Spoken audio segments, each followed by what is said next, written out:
এই ভিডিওটি জনগণ দেখবেন এবং শেয়ার করবেন। এটি কেন শেয়ার করবেন জানেন? এটি বান্দির বাচ্চাদের, গোলামের পুতেদের, রাজাকারদের এবং পাকিস্তান পন্থীদের দেখা খুবই জরুরি। তারা তো একটা কথা খুব বলে না যে বাংলাদেশ থেকে আওয়ামী লীগ পলাই গেছে, পলাই গেছে, পলাই গেছে। আরে ভাই, যে আওয়ামী লীগ বাংলাদেশ সৃষ্টি করেছে সেই আওয়ামী লীগ পলাই কেমনে? এখন তো দেখতেছে চারপাশে শুধু আওয়ামী লীগ, আওয়ামী লীগ, আওয়ামী লীগ। ওরে বাবারে বাবা, এত আওয়ামী লীগ! যাই হোক, এই ভিডিওটা এত বেশি শেয়ার করবেন যেন ওই বান্দির পুতেদের, রাজাকারদের কলিজা কাইপা যায়। আর রাজাকার যাবে পলাইয়া দেশ ছেড়া, যারা সৃষ্টিকারী তারা আবার দেশ ছেড়ে পালায় নাকি, তাই না?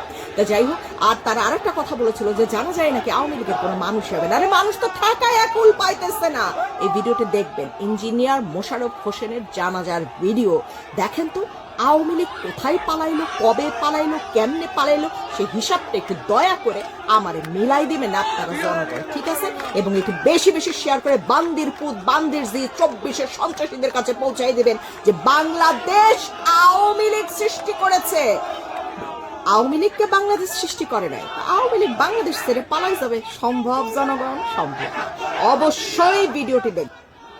দেশ বিরোধী শক্তি রাজাকাররা এতদিন পর্যন্ত যেভাবে লঙ্গির নিচে, হেলমেটের নিচে ছিল, ভবিষ্যতেও পালাই যাবে। তারা পালাবে। আরে তারা দেশের কেউ না, তারা হচ্ছে দেশের বোঝা, দেশের জন্য সন্ত্রাস তারা, ঠিক আছে? দেশের অমঙ্গলের জন্য তারা কাজ করে। দেশ বিরোধী শক্তি তারা, তাদের দেশে থাকাই কি মানায় না। পালাবে তারা, উস্কা মারবো তাদের। আওয়ামী লীগ পালাবে, এটা আবার কি ধরনের কথা? এই যে দেখেন চারপাশে কি দেখুন, সবই তো আওয়ামী লীগ। কারে ঠেকাবেন? কত জেলে নিবেন? কত হত্যা করবেন? দেখ দেখ দেখ, বান্দির পুতেরা সব আওয়ামী লীগ।